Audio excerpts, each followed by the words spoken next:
good morning, partner. Good morning, ma'am, and good morning to our studio audiences and all the watching online. How was your day? Good morning to all of us. Good morning, partner. Are you excited today for discussion about creating instructional materials? What do you mean by instructional material? By its definition, instructional materials are materials used by teachers and educators to teach lessons to their students. This includes texts, textbooks, tests, homework assignments, and other materials. Do you know that we are called to teach? Yes, I agree with you, and perhaps you will be amazed how instructional material helps the students and the teachers in the learning process. Okay, let's not wait any longer. Let us introduce our first guest for this morning. Okay, partner, can you do the honor to introduce our guest? Okay, yes, partner. Our guest for this morning was a student of PMI, former dormer, but now a commuter. Taking our Bachelor of Arts in Theology, major in Pastoral Studies, a second-year student and a very handsome and talented student. Let us give him a big round of applause for Mr. N.J. Resurrection.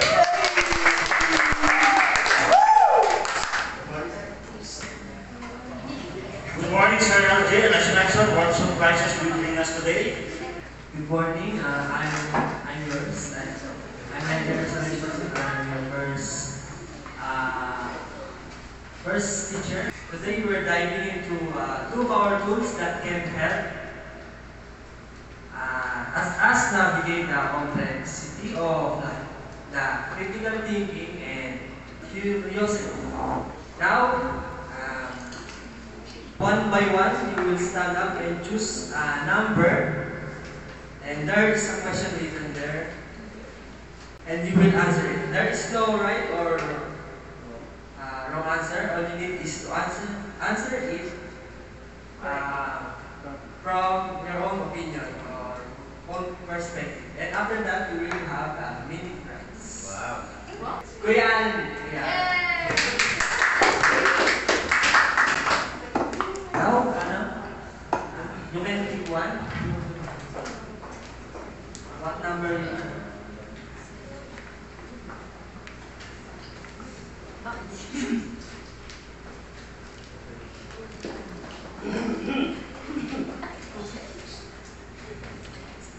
If you have power to solve one global issue, which would you choose and how would you tackle it? Global issue, the war in between countries, and I will share some that we must be united because we are all in one. We're all human created by God and by love, and that is why we must be in peace with each other. Nice answer. You have a prize.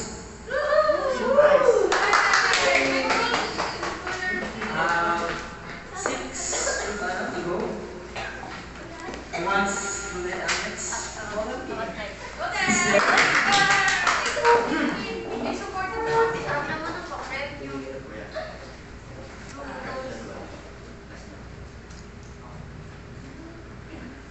Imagine a future where technology can read and project your dreams. What dream would you like to share with the world and why? So,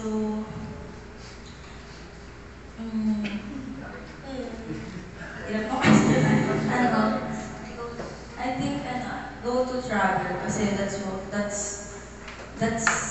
that's my dream, and I want to share the beauty of the world. That's it. Nice.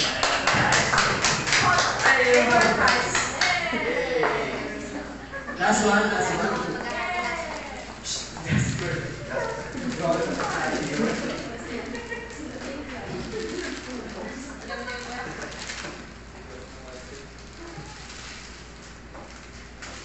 Your question is, how would you design the school curriculum to make learning more exciting and engaging? Pwede po yun ang iba. That's the question na how you how would you make design the school curriculum to make it more exciting and engaging? So make it more exciting and engaging. So you should make it more engaging in order to capture the attention of every student and bring out their creativity.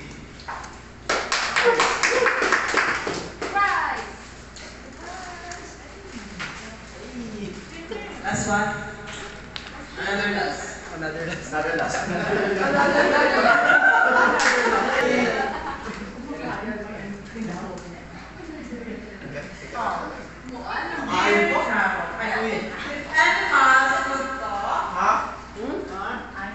If animals could talk, which animal would be the most interesting to have a conversation with and what would you ask it? If animals could talk, which animal would be the most interesting is giraffe. And I would like to ask giraffe. Can I swing your can we be your friend? Swing your best. This activity encourages curiosity about each other and requires listening, reflection, and an open mind. By sharing, we practice critical thinking, considering new perspectives, analyzing them in real time. Thank you, Mr. LJ. Can we give another clap for Mr. LJ?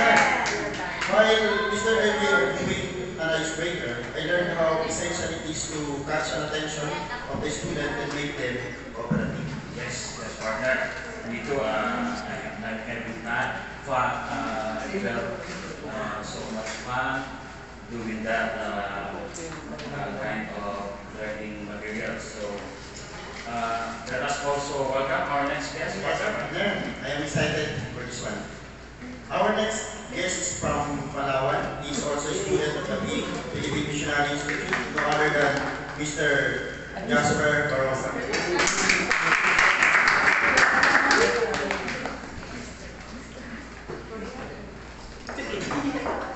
Good morning, Sir Jasper. Our pleasure that you give us time today. Thank you, sir, for giving your time today to show our audiences a different instructional material. And today, thank you for inviting me to be here today. I've been using to make this one. Are you excited to learn today? That we will learn from you today, and we have your attention please to Mr. Jasper Burumway. So this is my instructional materials, and today I will show you how to use it in creative way. Yes. The story in this instructional material is creation, and I will show you how to do it. Day one. God created heaven and earth. Wow. At nilikha niya ang liwanag at nakita niya ang ito yung maganda. Sa ikalawang araw ay nilikha naman niya ang tubig at iniwalay niya ito sa tubig mula sa labas. Wow. Yun.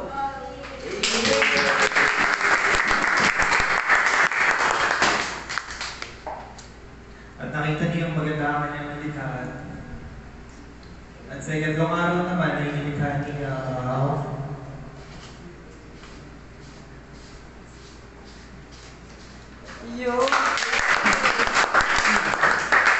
iniwalay niya ang lupas sa tubig at nagpatungo ng mga.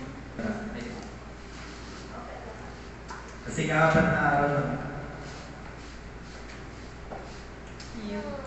Wow. Nilikha niya ang araw at ang buwan at ang mga tala na magsisilbing liwanag. This instructional material is it's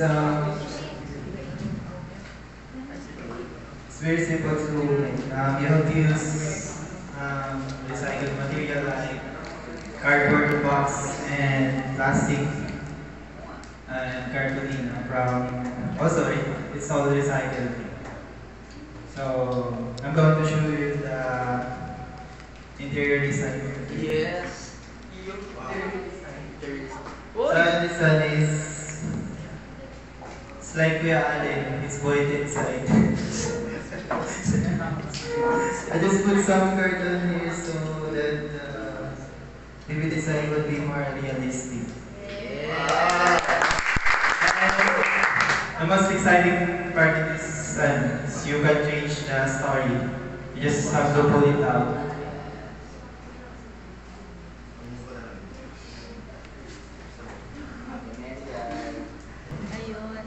You just have to remove this one and change whatever story you want to insert. Amazing partner. Okay, once again, thank you, Mr.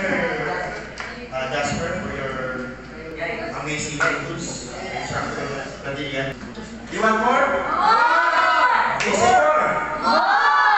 Okay, partner, let us give them our next guest, a young, beautiful, and talented lady. Actually, partner, napakalayo na pinanggalingan ng ating susunod na guest, no other than Rachel Abuton from Biga, Silang, Cavite.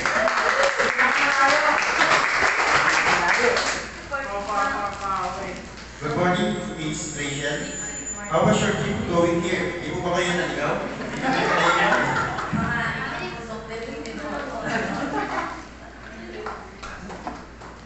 Okay, Miss Rachel, what do you bring us today? Can you show us today for our audiences? Today I am going to present a very common but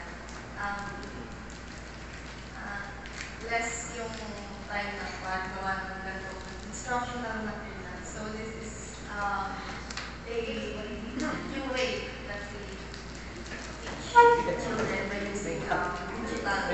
So this one is a PowerPoint presentation that we use in commonly in classrooms. I'm going to present the story of David and Goliath.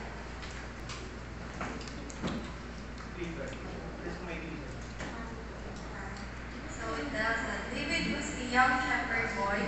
He enjoyed playing his part. So David is a very talented boy, and while he was taking care of his sheep, he also played harp or lyre.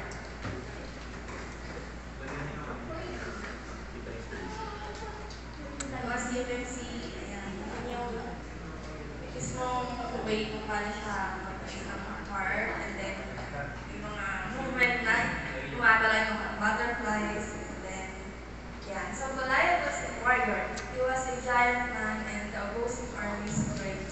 So Goliath is the type. And every day, nahabol niya yung mga Israelites kasi yung mga kakala sa kanya. Then, walang may naglakas na yun. Nakalamay na siya. So, yan. Kaya kasi Goliath, yung sobrang laki ng size niya compared sa mga average Israelites. David was a boy of faith. He knew with the help of God, he could defeat Goliath. Goliath was protected by armor and weapons. Then, one hit to the head and Goliath was dead. Namatay agad si Goliath. Then, yeah, so, napatumba niya na that time si Goliath. And then, proud sa kanya yung soldiers. The small shepherd boy had defeated the huge giant named Goliath. And, again, so discussion is, what message did you take away from the story of faith? So, sino po? So, mag-volunteer, ayan, si Kuya Ayon. What I've learned in the story of David and Goliath is for us to be brave like they did, for God is with us always. Yeah, palakpakan mo. So that's all. Thank you. Okay, thank you, Ma'am Christian. Okay. Ma'am, Ms. Christian, how to prepare this kind of instructional material? So it's very easy. First is you will search on the internet some pictures related to the story of the Bible character that you want to teach. And to make it more nakakakuha ng attention, you should put some videos na yung mga gumagalaw para interesting sa age of group na gusto mong turuan, especially yung mga preschoolers and ayan. Okay, very nice. Thank you so much, Ms. Rachel, for sharing us with your materials today. Okay, partner. Our next guest is also a young lady, talented, beautiful, and literally from far island of Palawan. Okay, let us give a big hands to Miss Rebecca Cody. Good morning, Ma'am Rebecca. Good morning to all of us here, and especially to Ma'am Elvin na wala dito, and sa inyo. What kind of instructional material do you bring us today? The teaching tool I brought is called Recycle Battle Teaching.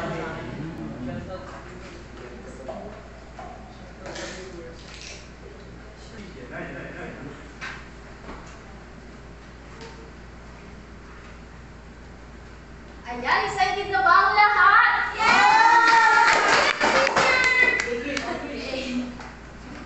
Ang title ng ating ano ay Hana.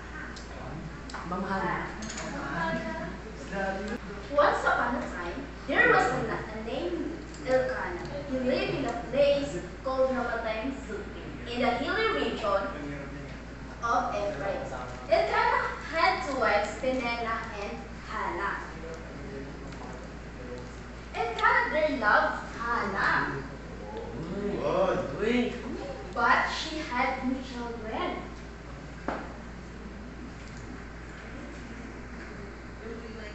Peninnah, on the other hand, had many children, so Hannah was constantly tested and with to fail God.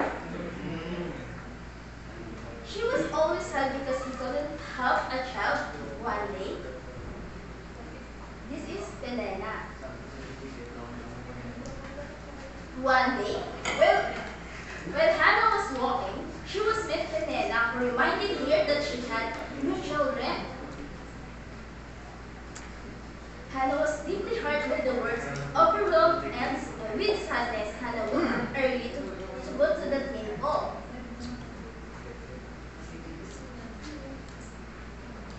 There she prayed fervently and asked for God for a child. She vowed to dedicate her child to God if He would grant her one.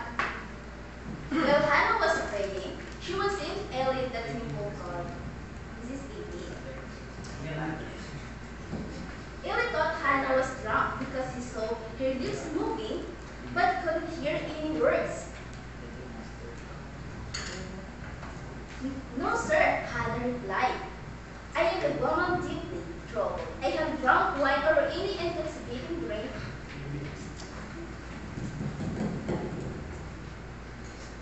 I've only been praying to God. Eli said, don't worry.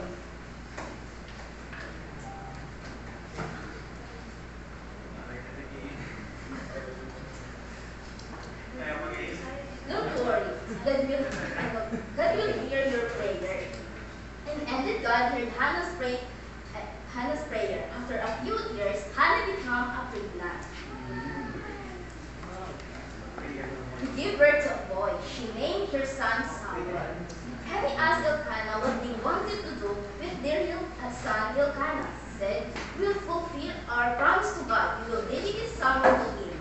After Samuel to him. So they brought Samuel to the temple and presented him to God. Here Samuel grew up, served God. Samuel would become a good prophet and told people about God. Then,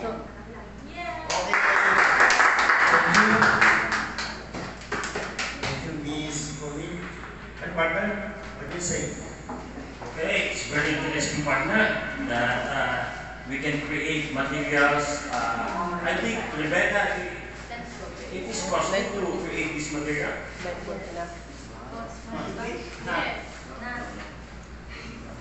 No.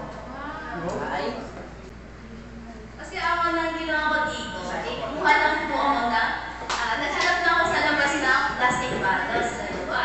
And pinutol ko sa gitna, and bumili ako ng glue stick, magkano lang yan eh. And bago mo siya, ilikit. Then, bumili ako ng color paper, siya kumabutan ng 20. And, ayun, dinecorate ko siya. Kaya nagkaroon siya ng, dinecorate ko siya dito. And, ito rin, tape.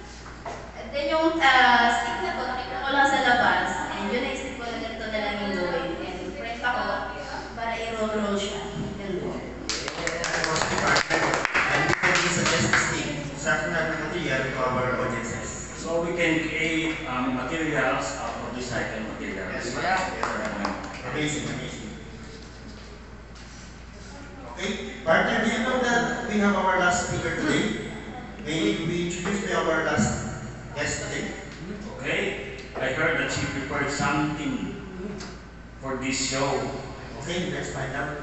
Okay, can we have your attention, please? Our last guest for this morning is a very talented woman. Let me introduce to you Miss Eunice Bingoa. Thank you. A big round of applause.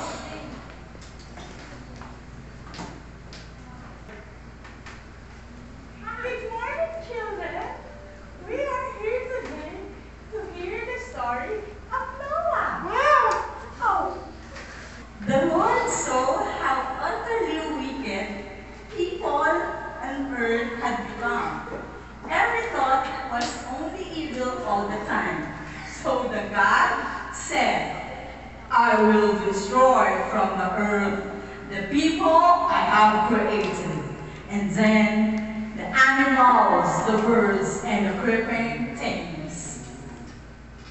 But Noah found the favor with God, for he alone was righteous among the people his day.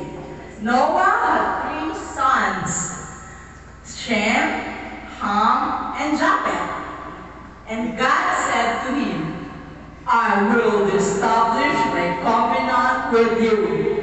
You will go in the ark with your wife and your sons and their wives.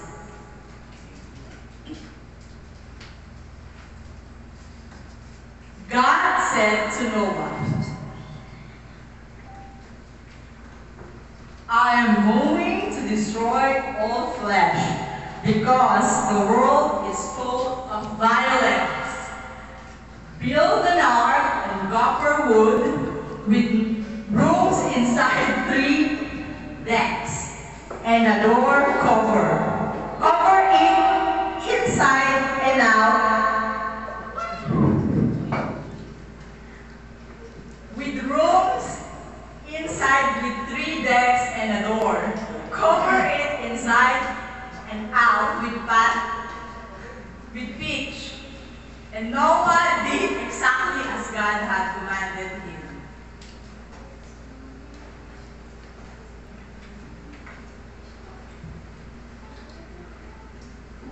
God said to Noah, take the 7 pairs all clean animals, the male and his mate, and a pair of the animals and are not clean, the male and his mate, and 7 pairs of the birds of the 7 heavens, also male and female, to keep their offspring alive and waste all the earth. So Noah and his family went into the ark because the morning flood, and every land animal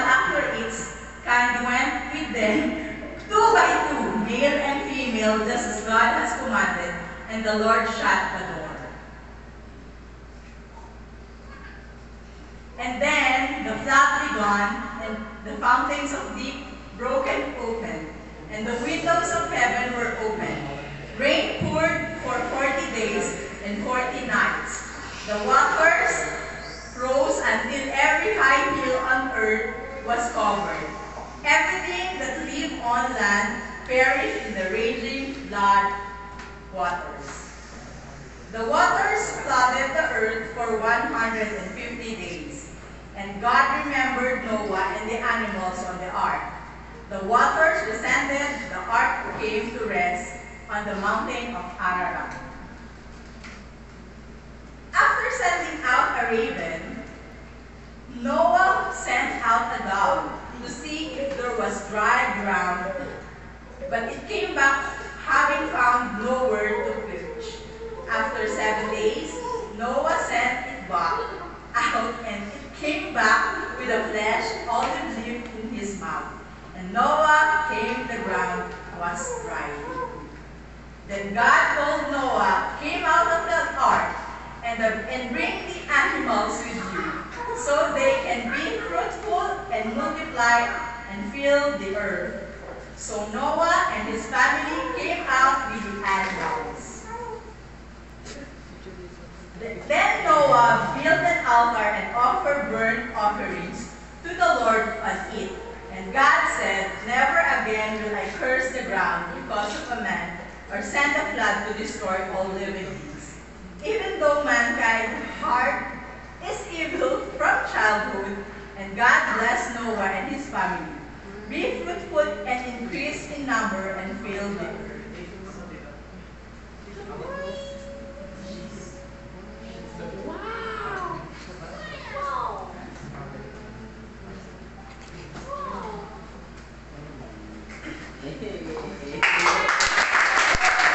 Can we ask her to explain how she did that, or how she prepared to do her perfect show? Good morning, everyone. The instructional material that I use is a puppet show because I always teach children. So I think different kinds of shows or instructional materials to caught their attention and stay with their attention with me. So that's one thing is the puppet show. So the children, when there's a puppet and the show, you will see that they are interested with the story and with the instructional materials that I use. So every one of you are alive and you are enjoying the show because it is not the so formal teaching. That's why I use it so that the children will stay with the Sunday school and they will, their attention will be on hold. This is how I make this puppet.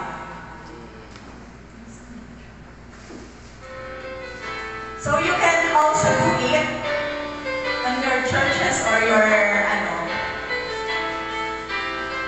this is a, recycled socks. Yung mga hindi na ginagamit na socks. And then, itong mga ganito naman, yung mga cut na hindi lang hindi siya, yan, carton lang. So, hindi talaga kayo gagastos when it comes to doing this material. Napakasimple na, tapos ang dali lang gawin. Ito yun. Pink yung niya, kasi pink yung favorite color ko. Pink niya. Wala akong makahanapang pink na medals. Parang walang nag-ingay kanina. Wala akong nag-ingay. Ayan yung mata.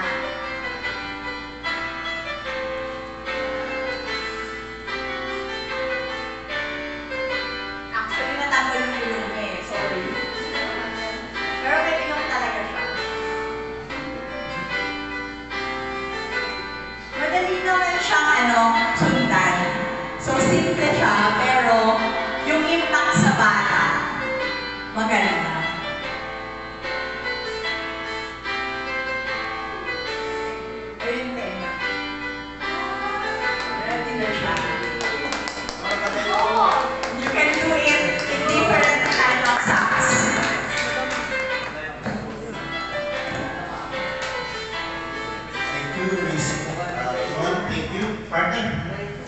Are you enjoying watching our presentation?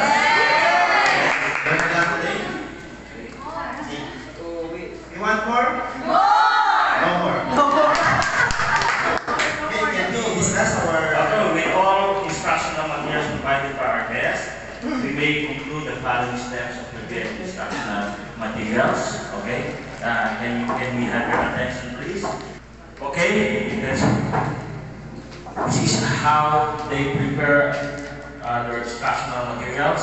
So we must define instructional materials as all materials used by teachers and educators to teach lessons to their students.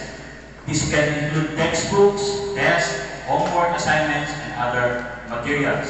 So number one step is to analyze your audience and context. Before you create instructional material, you need to know who your learners are, what they need to learn, and how they will use the material. You can conduct a needs analysis to identify the gaps between the current and desired performance, knowledge, skills, and attitudes of your learners. You can also consider the context of the learning environment, such as the available time, resources, technology, and support. It is very important, my dear classmates or audiences, to analyze your audience and context. In every aspect of teaching, audience and context must be prioritized. Okay, let's see the number 2. Define your learning objectives and outcome. Okay, remember this word, acronym, SMART, means specifically telling that the letter S is specific, measurable, achievable, relevant, and time-bound. Okay, once you have a clear picture of your audiences and context, you need to define what you want your learners to achieve by the end of the instruction. You can use the SMART, like what I said. The idea to write specific, measurable, achievable, relevant, and time-bound learning objectives and outcome. This will guide your content selection, assessment, methods, and evaluation criteria. Number 5. Okay, let's go to point number 3. Point number three is to select and organize your content. Based on your learning objectives and outcomes from the previous step, you need to select and organize the most relevant and essential content for your learners. You can use a content map or an outline to structure your content into logical units, topics, and subtopics. You can also apply the principles of cognitive load theory to avoid overwhelming your learners with too much information at once. You can chunk your content into manageable pieces, use visual aids and examples, and provide feedback and practice opportunities. Okay, let's go to number 4. Okay, choose your delivery method and format. Depending on your audience context and content, you need to choose the most appropriate delivery method and format for your instructional material. You can use different types of media such as text, audio, video, images, animation, and interactive elements to suit different learning styles and preferences. You can also use different formats such as print, digital, online, or blended to suit different learning modes and situations. Okay, then let's go to number 5, 5th step in creating instructional materials. Number 5 is develop and design your material. So this needs of creativity.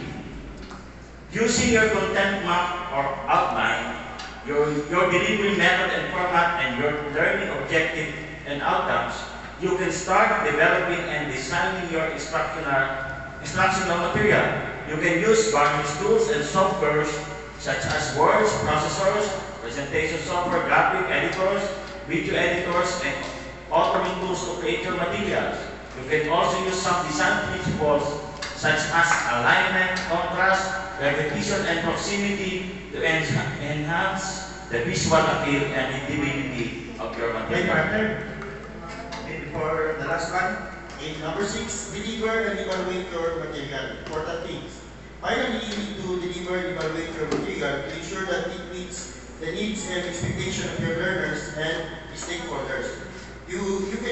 different methods and strategies such as a lecture, demonstration, discussion, group work, case studies, and simulations to deliver your material in an engaging and effective way. You can also use different types and levels of information such as formative, summative, reaction learning, behavior, and results to measure the impact and effectiveness of your material. Okay, partner, we can re-engage the audiences in a effective way if we learn and know how to do instructional materials. Thank you, and then I invite our guests. Okay. Once again, is our guest. Okay, can you give us a round of applause?